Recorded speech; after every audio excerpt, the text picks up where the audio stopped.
Now let's take a look on how to create our own components. So the process is really simple as making a group, as we have seen earlier. So and let's try to make our own component here in this model. So what I will do, I'll make a chair and a table here. So first make a table. So I'll use rectangle tool, and I will create the first top of the table, give it dimensions of 0.02, and I will move it on the vertical axis 0.4, let's say it's 0.5. Okay, and I have to provide,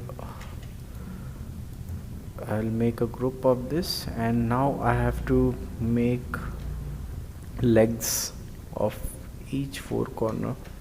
So I'll make a normal rectangle here, and I will drag it down, and you can see, and I will select it and make a group, and here I'll replicate it with the use of move and pressing Ctrl, and I can drag it till here and it will copy. So you can see I have made a structure which is similar to a table, and what I will do, I'll use the marquee tool, and now we have to create a component.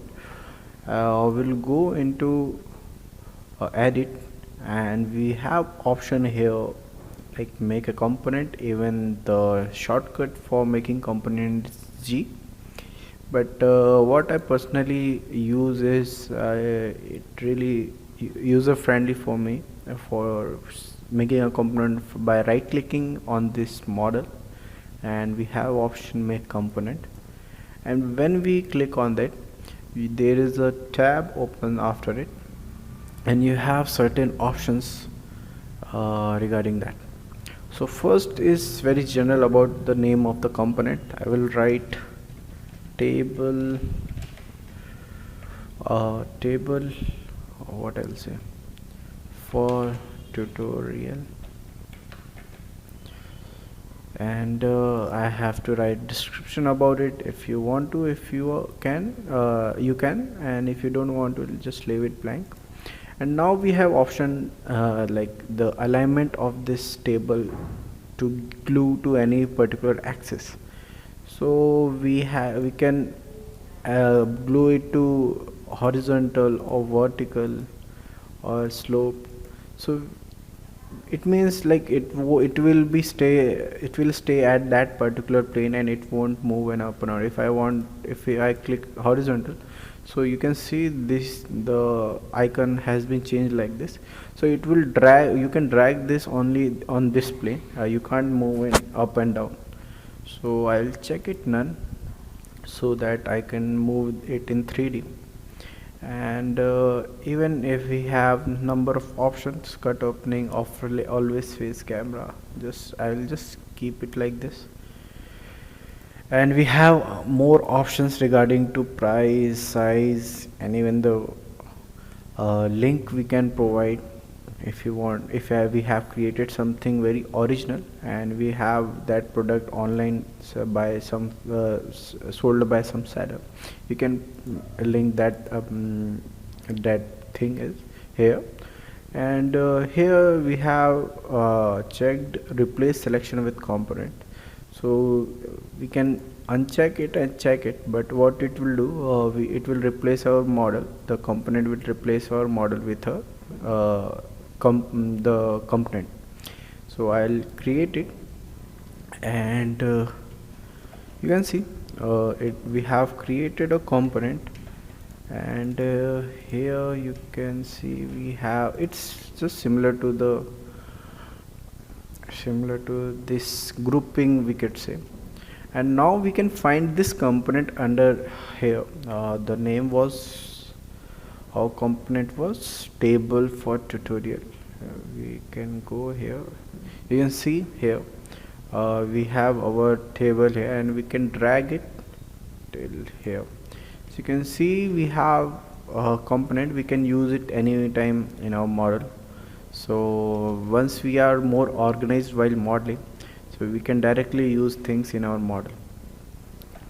And even now I want to create a chair.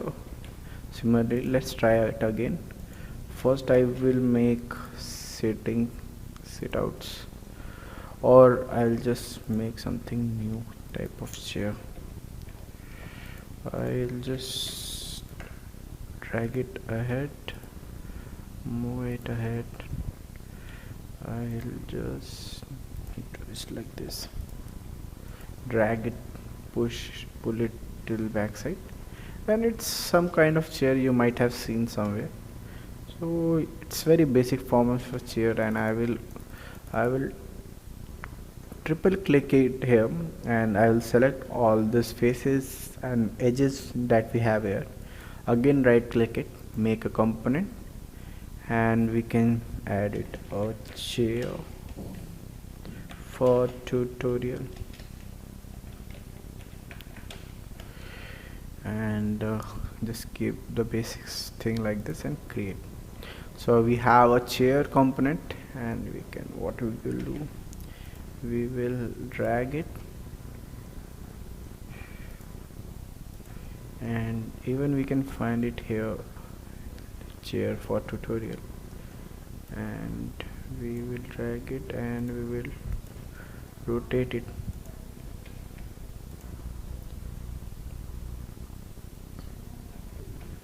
We'll use rotation tool and we'll rotate it. So you can see we have added a basic table and chair, and these components are really easy to create, that like as similar to the groups we have created. So we have more profit by creating component. The basic difference between a component and a group that I wanted to share with you earlier, that whatever changes we make in one component, it will be automatically done in the other component. But in the case of group, whatever changes we will do in one group, it won't be seen in the other groups that are similar to the original one. So like I want to make, I want to just push it down. So you can see whenever I am increasing, the other component is already changing its length according to the thing I am manipulating. So you can see it's really interdependent. The components are really interdependent, they are connected. So whatever changes we will do in one component, it will be seen in another component. It's really helpful for us if we have number of slides, number of columns, number of windows in a structure, and you just have to make changes in one thing and it will be seen in everything. So try these things by yourself, and we will catch up new things in next lecture. Thank you.